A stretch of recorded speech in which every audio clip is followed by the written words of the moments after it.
irmãos e irmãs, celebramos nesta Santa Liturgia o 6º domingo da Páscoa. E Nosso Senhor, na liturgia, na palavra, no Evangelho que ouvimos ser proclamado agora, Ele está preparando os apóstolos para dois momentos. Aqui o Evangelho, capítulo 14, e recordamos que entre o capítulo 13º e o capítulo 17º, Jesus está fazendo aquilo que é chamado de discurso de despedida, ou também discurso do seu testamento, onde Jesus está dando aos discípulos as últimas instruções e legando a eles, entregando a eles o testamento espiritual. E Jesus, então, nesta parte que nós ouvimos hoje, ele está ali em antevisão ao mistério da paixão, morte e ressurreição, preparando os discípulos para o fato de que ele, depois da ressurreição, como nós vamos celebrar a liturgia do próximo domingo, vai ascender aos céus e depois também preparando eles para o que virá como consequência da ascensão, que é o mistério de Pentecostes, como nós iremos celebrar dentro de 15 dias. Nós ouvimos na segunda leitura da primeira carta de São Pedro, o apóstolo começar a sua fala aos destinatários da carta, exortando eles a estarem sempre prontos a dar razão da sua esperança a todos aqueles que pedissem razão dessa esperança. E vamos compreender aqui, entender que este dar razão da esperança não significa, em primeiro lugar, saber falar, justificar com palavras o porquê que eu creio ou não, porquê que eu espero em Cristo ou não. Este dar razão da nossa esperança deve ser, em primeiro lugar, o nosso próprio testemunho, ou seja, aquilo que faz ter sentido o que nós cremos. Porque, de fato, se a gente, por um lado, diz que crê uma coisa, mas por outro vive de um outro modo, as coisas não se encaixam. Então, não tem razão, não tem sentido de ser. Uma comparação bem simples. Se uma pessoa diz que não gosta de comer brócolis, mas alguém vê ela todos os dias comendo brócolis com um sorriso no rosto, não vai parecer uma coisa contraditória? Então, compreendermos isso, compreendermos essa realidade de que aquilo que nós manifestamos por sermos católicos, por irmos à igreja, por nos declararmos publicamente cristãos católicos, deve coincidir, deve ir no mesmo caminho daquilo que nós vivemos. Então, estar pronto a dar a razão da nossa esperança, daquilo que nós cremos, a todo aquele que nos pedir. É claro que dentro dessa realidade nós também precisamos compreender que nós, seres humanos, por nossa própria força, por nossa própria sabedoria, nós não damos conta disso. Nós, sozinhos, não conseguimos sustentar um testemunho de nosso Senhor Jesus Cristo. E é por isso que nosso Senhor nos concede o seu auxílio, a sua ajuda, que nós costumamos dizer que é a ação, a ajuda da graça de Deus. E é aí que nós vamos olhar para o Evangelho de hoje. Jesus, ele começa dizendo: se me amais, guardarei os meus mandamentos, e eu rogarei ao meu Pai, e ele vos dará um outro defensor. Observemos isso, ele fala um outro defensor, ele não fala um defensor. Aqui a palavra defensor, mas pode ser traduzida por paráclito, advogado, é tudo no mesmo sentido. São palavras atribuídas geralmente à pessoa do Espírito Santo. E por que Jesus fala de um outro? Porque ele, Jesus Cristo, é o primeiro defensor, ele é o primeiro paráclito, ele é o primeiro advogado, é ele que veio primeiro para nos salvar, para nos resgatar. E aí nós recordamos qual é, numa palavra, a missão da segunda pessoa da Santíssima Trindade, ou seja, do Verbo que se encarnou. A missão dele é salvar, redimir. Então ele veio como nosso advogado, como nosso defensor, para nos redimir, para nos salvar, para nos tirar da escravidão que o pecado impôs a nós. Mas a obra, ela não para por aí. Ela precisa ser continuada, ela precisa ser completada. Por quê? Porque o pecado, ele gera em nós uma perda daquela imagem e semelhança com a qual o ser humano foi criado. E é preciso que essa imagem e semelhança sejam restaurados. E aí entra a missão da terceira pessoa da Santíssima Trindade, o Espírito Santo, este segundo defensor, este segundo advogado. Ele vem para santificar. E santificar é justamente restaurar em nós esta imagem e semelhança que nós perdemos devido à desgraça do pecado.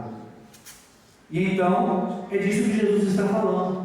Olha, eu vou ao Pai, vou rogar a Ele, se vocês permanecerem em mim, permanecerem como? Vivendo os meus mandamentos. Isso demonstra que vocês estão, buscando me amar. Então eu vou rogar ao Pai, e o Pai enviará este outro Paráclito, este outro Auxiliador. Numa palavra, Ele enviará a sua graça, que vai dar a vocês a possibilidade, a capacidade, a potência, o poder, não no sentido poder como a gente muitas vezes pensa, mas o poder no sentido de possibilidade de permanecerem no caminho que o Senhor nos chama a viver, para que assim a sua imagem e semelhança seja restaurada na sua alma. Então, é aí que nós vamos vendo como a graça de Deus ela vai agindo em nós. E como é que essa graça, como é que o Espírito Santo, a pessoa do Espírito Santo, ele age na alma do cristão? Como é que ele age na alma daquele que se propõe a guardar os mandamentos e deseja trilhar os caminhos do Senhor, viver a sua vontade, se santificar?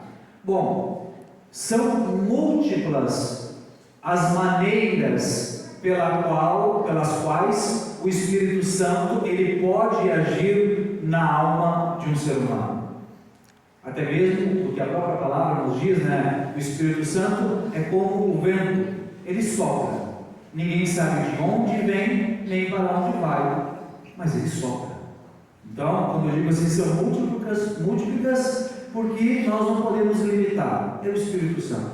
Porém, ele tem um caminho que a gente costuma dizer que é o ordinário, que é o principal pelo qual ele age, é a garantia. Esse caminho é garantido que ele age, que ele derrama a sua graça. E dentro dessa realidade, então, a igreja, na sua tradição teológica, doutrinal, especialmente nessa parte da vida espiritual, com boa cooperação de São Tomás de Aquino, ela nos diz que o Espírito Santo ele age em nós, a graça de Deus age em nós por dois meios principais, que nós costumeiramente chamamos de graça suficiente e graça santificante. O que é a graça suficiente? A graça suficiente é uma realidade, uma porção da graça de Deus que Ele concede a todos os seres humanos, indistintamente. Todo ser humano que é gerado tem essa graça suficiente, mesmo que seja pagão, mesmo que tenha uma outra religião, que crê em outros deuses, tem. Por quê? Porque o nome já diz, é suficiente. Ela é como uma pequena chave, como uma pequena faísca que a qualquer momento pode ser ativada e como que virar a chave para um caminho de conversão.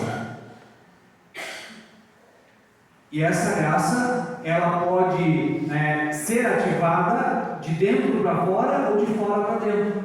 De dentro para fora, quando às vezes em um momento de um pensamento, de uma oração, de uma reflexão, a pessoa dá aquele estalo e ela se dá conta de algo e começa então a inclinar-se a procurar a Deus. Ou externamente, quando se ouve uma pregação, uma música, se lê às vezes um bom livro e aquele fator externo mexe com o interior e aquela alma também se inclina em direção a Deus. A graça santificante, ela é algo mais contínuo, e é uma graça infusa, ou seja, é uma graça que Deus vem colocando na nossa alma. Não é uma coisa que já está lá, mas que Deus vai doando, Deus vai colocando na nossa alma. E é a graça que então, depois da gente virar a chave, ter o estalo e começar a inclinar-se a Deus, que Deus vai dando para que a gente possa progredir nesse caminho dele, para que a gente possa avançar neste caminho de santificação. Eu vou usar aqui uma breve comparação para a gente entender como é que essas duas graças elas funcionam na nossa alma. Um teólogo espanhol chamado Rui Marim, ele usa uma comparação que é muito simples e tranquila. Ele diz o seguinte: olha, o que faz com que um carro comece a funcionar? O motor de um carro comece a funcionar. O que é preciso? Não, combustível não, porque faz começar a andar não. A bateria, gente. Não é a bateria que dá uma descarga elétrica e faz o motor começar a funcionar? Agora eu pergunto, é a bateria que faz o carro andar? Não, é o que faz o carro começar a funcionar. Então, essa energia, essa potência da bateria é a graça suficiente. Virou a chave, o carro lá pela sua mecânica, pela sua elétrica, dá a partida e pronto. A bateria, nesse sentido, já fez a parte dela. Ela vai ser usada se precisar farol ou qualquer outra coisa que dependa de corrente elétrica.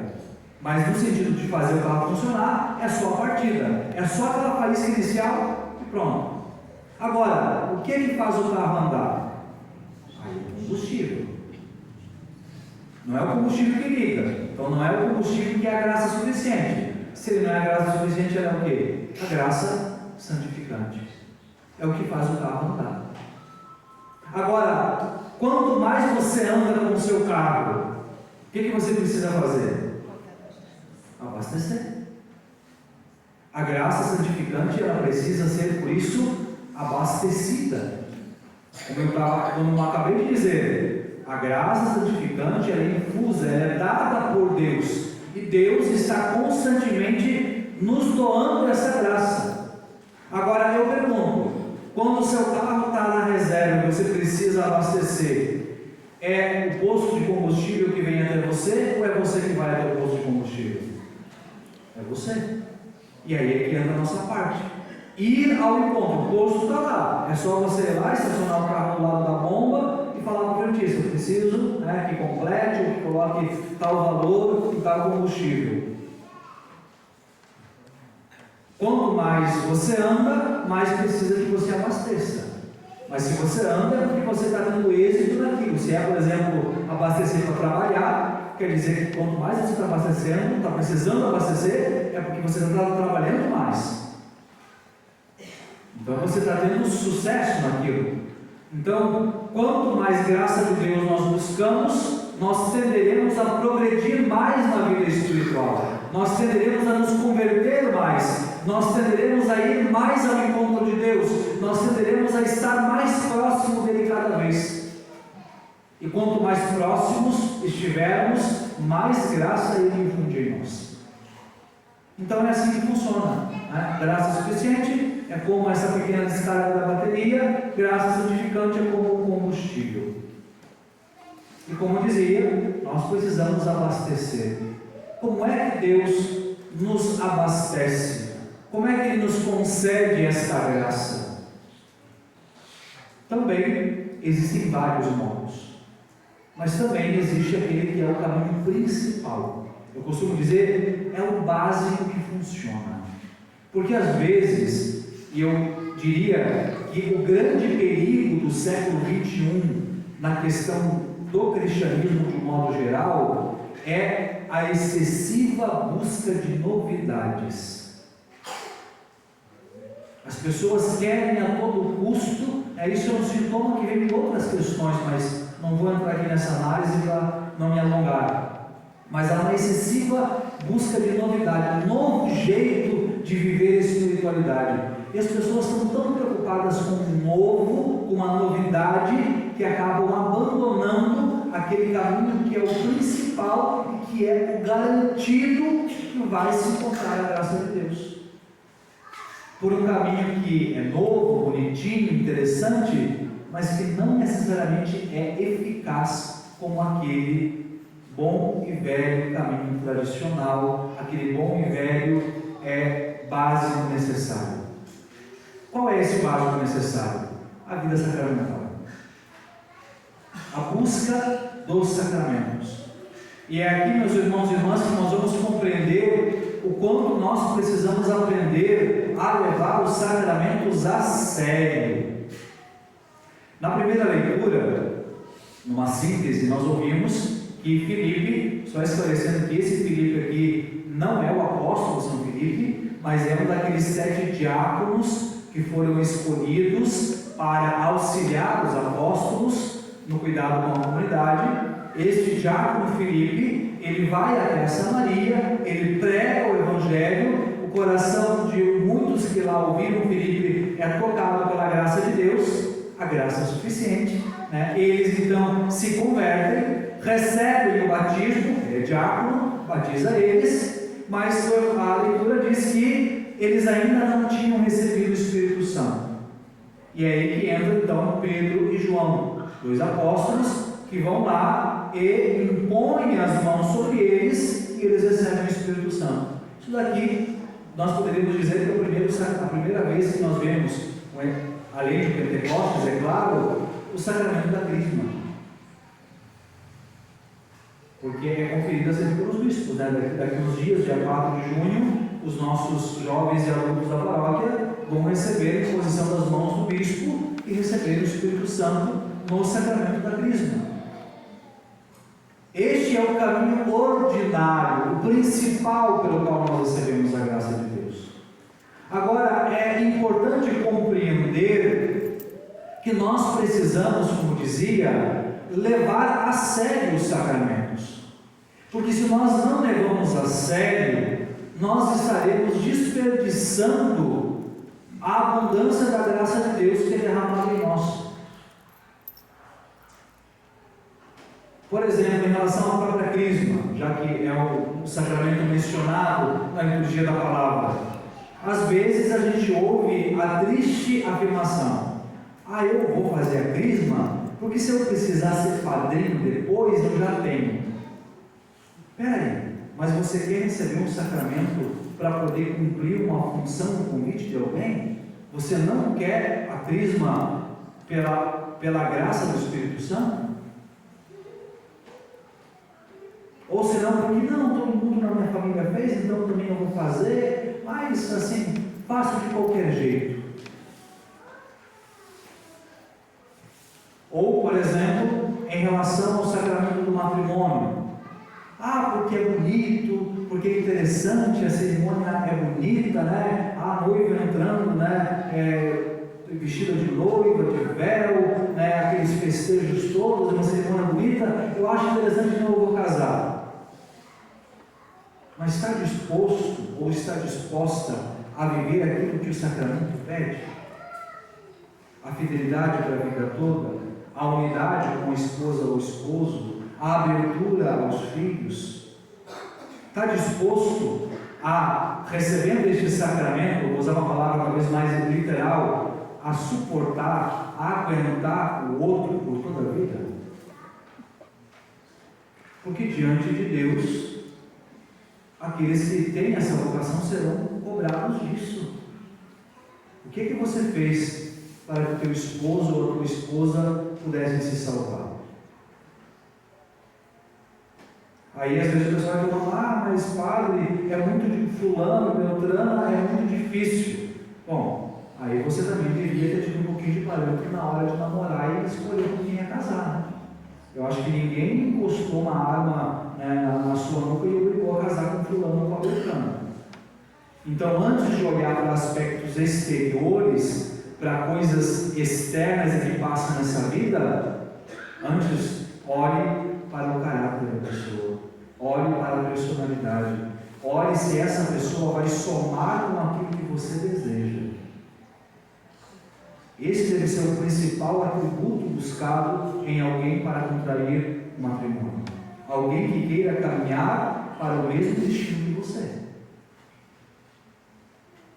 Porque a beleza, os bens passam, mas a alma não.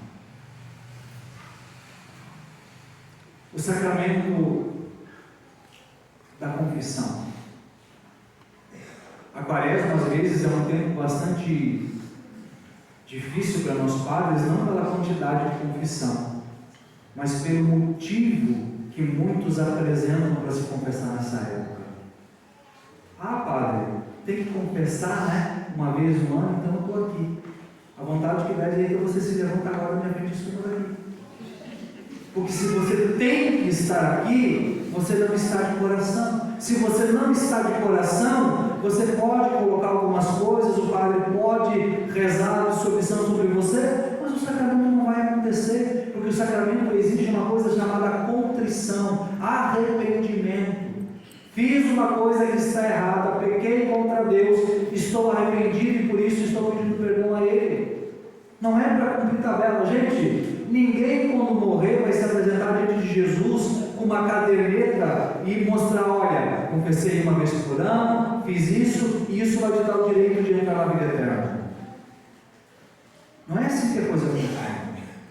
Ou senão, quando alguém chega e diz assim: ah, padre, mas eu nem tenho pecado.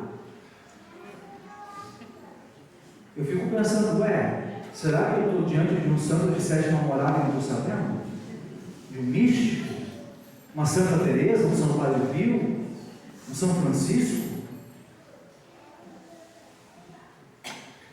Mas a própria palavra de Deus nos ensina que o justo peca ao menos 7 vezes ao dia. O justo. Aí a gente vai pensar assim: tá, mas o que é uma pessoa justa? Eu vou dar um exemplo na Sagrada Escritura de alguém que é chamado de justo: São José. Será que nós somos tão santos e virtuosos como São José? Eu acho que não, né?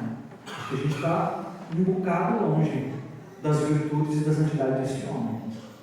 Lembrando que ele, em sentido de santidade, só perde para a Virgem Maria, porque ela é imaculada, porque de resto. Então, muitas vezes o que falta a nós é realmente uma honestidade de reconhecer que nós somos miseráveis e que temos pecados a confessar. Algo muito semelhante em relação ao sacramento da Eucaristia. É preciso ter, aquilo que a igreja ensina, ter as devidas disposições, ou seja, estar devidamente preparado para receber um sacramento. Qual é a devida disposição para receber a Eucaristia? Além de crer que é o corpo e sangue de Cristo, é estar em estado de graça. Ou seja, se houve pecado, que se confesse antes. É São Paulo que exorta em uma das suas cartas: cuidado para não estar excomungando a própria condenação. Ah, padre, mas é porque eu não consigo ficar sem a comunhão. A vontade que deve responder: se você não consegue, você teria que ter lutado um pouquinho mais para não pecar, né? Porque se você não consegue, mas trocou Deus rapidamente por uma oferta passageira, claro que você quer tanto assim. Isso é muito mais vaidade de dizer: eu estou todo domingo na fila da comunhão. Eu digo isso porque muitas vezes o argumento usado é esse: Eu fiquei com vergonha de não ir para a fila da comunhão, porque o meu marido, a minha esposa, o meu pai, a minha mãe, o meu irmão, o meu amigo ia perguntar por que eu não comunguei.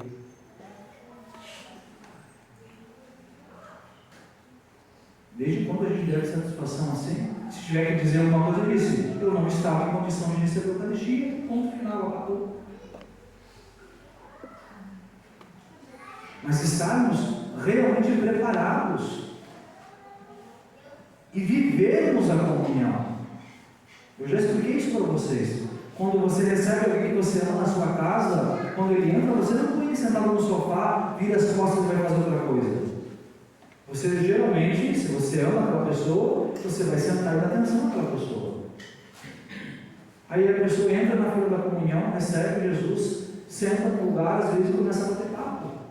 Começa a prestar atenção numa criança que está andando, numa coisa, de qualquer barulho, começa a pensar no que eu vou preparar para o almoço de hoje. Mas é Jesus que está ali. Gente, é a mesma coisa que você dizer o seguinte: eu vou tomar banho. Você entra no banheiro, fecha a porta, tira a roupa, liga o chuveiro com todo o volume de água, mas pega o guarda-chuva, abre, põe em cima da sua cabeça e entra debaixo do chuveiro. Você vai se molhar se você fizer isso? Você vai tomar banho se você fizer isso? Não. É o que a gente faz quando não tem as devidas disposições, quando não está devidamente preparado para receber o sacramento.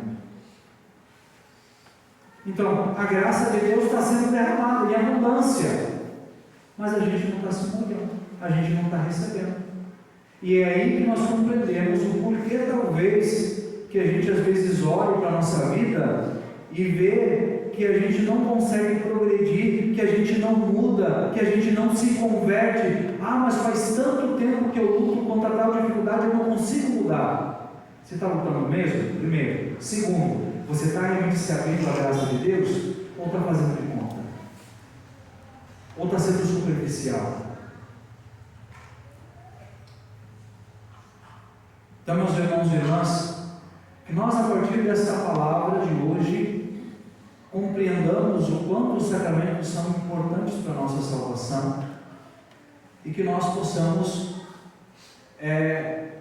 nos comprometer a levá-los a sério, para o nosso bem, para a nossa conversão, para a nossa santificação. E é assim, auxiliados por esta graça que Deus nos concede, através dos sacramentos, que nós poderemos, como nos exortou São Pedro na segunda leitura, estar sempre prontos a dar razão da nossa esperança a todos aqueles que nos pedirem.